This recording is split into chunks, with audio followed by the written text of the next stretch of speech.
Hey, man, good to see you again. Yep. Congratulations on this. Yeah, thanks. It's just really remarkable film. I guess you've seen the finished product, right? No.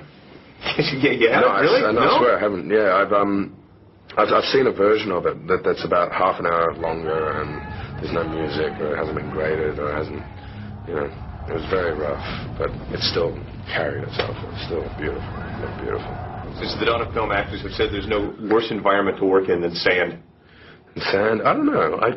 Everyone keeps asking me that and saying that, and I really enjoyed it. But although I was kind of in desert attire, you know, I was wearing like robes, and you know, everyone else was in their military outfits, buttoned up to the neck. Right, you had the garb. Yeah, I was fine. Yeah. What made you pick this role? I look at the characters that you've played in the past, Monsters Ball and in The Patriot. Your character's pretty complicated, and this one as well. Yeah, I guess it was that. I guess I was just really curious about this character that people were calling a coward, and the fact that all the other movies apparently were just based on that. You know, the fact that he was a coward, and they were making it specific that he was a coward for not going to war, and that the whole journey was about him just delivering these feathers back to prove, you know, to regain honor and dignity. And not the case.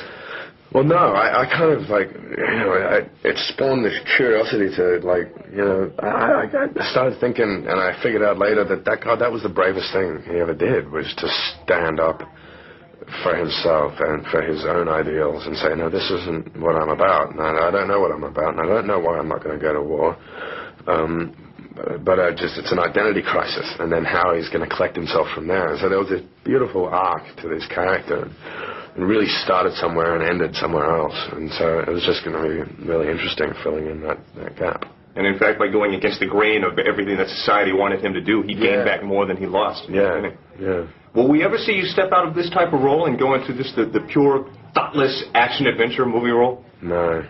Never? Never. I think I'm going to do this kind of role for the rest of my life. Where are we going to see you next?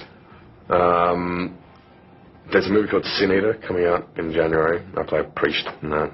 And then in March there's the Ned Kelly, which comes out. If you could package your own product, pick your director, pick the script, drop some names of people you want to work with that you haven't had a chance to yet. I don't know. It's tough. There's too many. Will you ever direct yourself? Maybe. Is that something you'd like to do? Yeah. All right. I'm interrupting your smoke. Thanks a lot, man.